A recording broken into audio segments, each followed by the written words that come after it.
In this day and age, video rental stores are having a real tough time, with high-speed broadband internet connections becoming something of a human right in some places. Driving to a store and being forced to interact with other people just to watch a new movie seems quaint, even downright old-fashioned.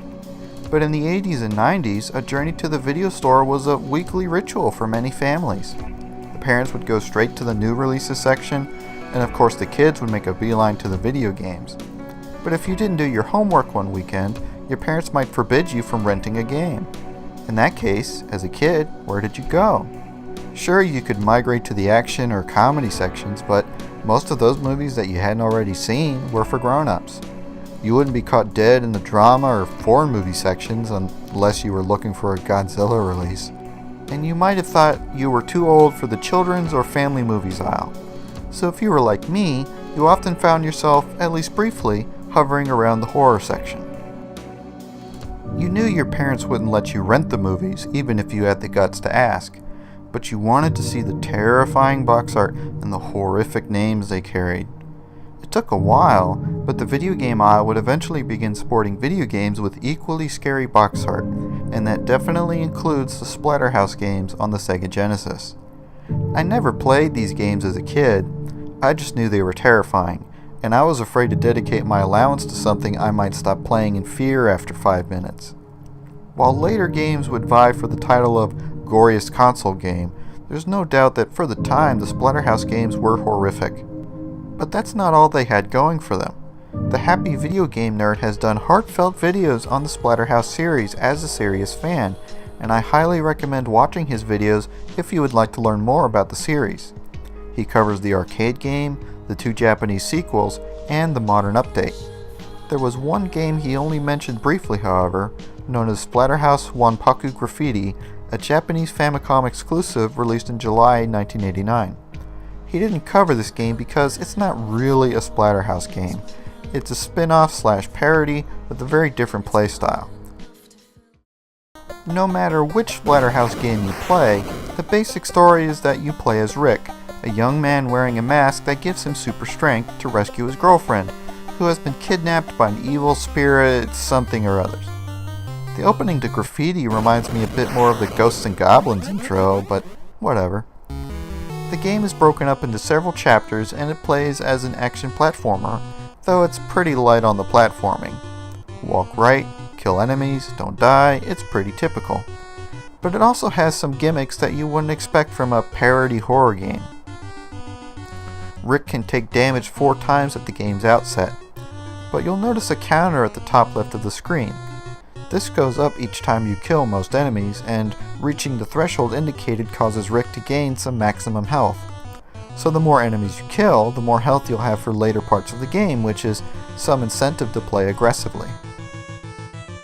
The graphics are so-so for 1989.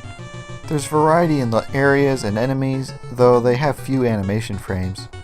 The music is quite nice though, I have to say. Otherwise, Graffiti is an extremely simple game. Most enemies die in one hit, and the only items you'll ever encounter are candy or burgers, which restore health, or a shotgun, which is the only other weapon in the game. What makes it worth playing is its humor and its challenge. It references and spoofs more horror movies than the first Splatterhouse game, with bosses like dancing vampires, headless chickens jumping out of an oven, great purple sharks, and The Fly. The game definitely has its own charm, like how the boss that has chest bursters flying out of a young girl's body, only to have her get up off the table and yawn as if waking up from a nap once you've beaten them. Being a parody game, you can expect a lot of such silliness, and it's fun to try and recognize all of the references and gags. What is not so fun is the game's difficulty. As simple and straightforward as it is a Japanese exclusive game. I don't know if 80s Japanese kids were just bred to be amazing at video games, or if Japanese game companies simply had no concept of giving the player a chance, but this is one of those games where making a couple of small mistakes can cost you everything. Most enemies move sporadically, have strange hitboxes, and worst of all, you have less than a second of recovery time.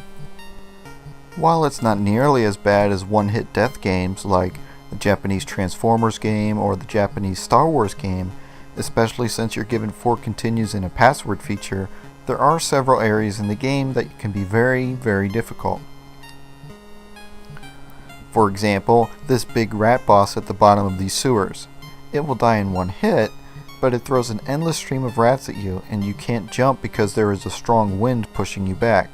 So it's basically a mini game dependent on your timing and slashing away the rats as you move right.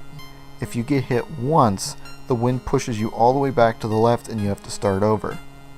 And the continue feature starts you off at the beginning of whatever room you're in. In most parts of the game, rooms are very small, so this is actually quite convenient, and most bosses are in their own rooms.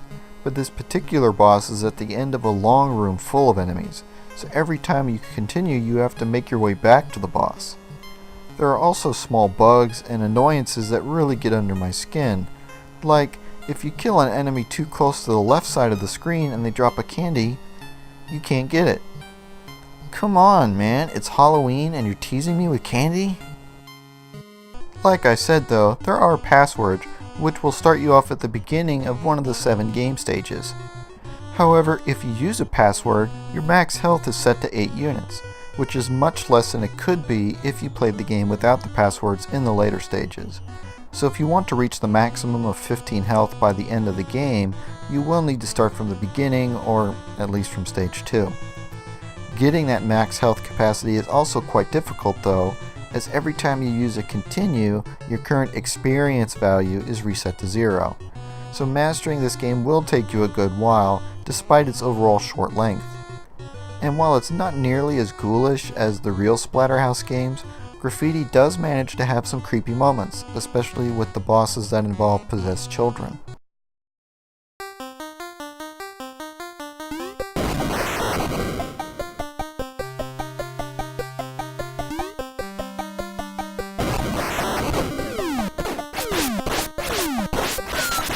The game does have a few secrets to uncover. There are 2 secret levels that don't have any bosses, but finding and completing them will give you a crystal orb. If you collect both, you will see some special scenes during the ending. This might be called the full ending or the best ending, but it's honestly not really worth replaying the game to see. But the secret levels themselves are pretty cool, so you should try them out. To access the first secret level, beat the fly boss at the end of stage 3, and instead of walking right to leave, walk up to the left teleportation pod and enter it. You'll be transported to a secret Japan level. At the end of the level, you'll encounter a Japanese woman in kimono who dances for you, and then gives you the crystal orb. If you press the A button while she dances, you can make Rick fart. Yep, it's a Japanese game alright. The second secret level can be found in the final stage, stage 7. Early on, you'll fall down a hole and then see a cultist wearing a robe. If you attack him, he'll throw you into this skull trap thing and you'll be sent further along in the level. But if you instead ignore him and just walk right, you can enter this door and get sent to Egypt. This secret level is more annoying than the Japanese level, as there are several trapdoors that will all send you back to the beginning of the level, and there are plenty of bats trying to knock you into them. While these stages are fun, they're also kind of troublesome because you don't gain any experience from killing the enemies here, so it's entirely possible you could enter these stages and lose the game. A very strange secret involves using a cheat code to enter a sort of debugging tool. With it, you can view the sprites used in the game. If you view the sprite used for the Japanese woman, you can see the frames of her dance animation.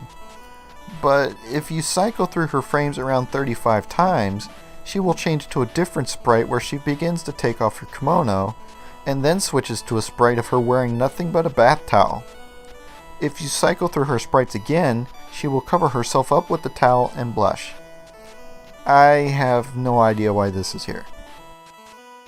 The final boss is probably the most challenging simply because he takes a ton of hits, but he's only vulnerable for a short amount of time. Beating this pumpkin will reward you with the ending, with Rick and his girlfriend reunited.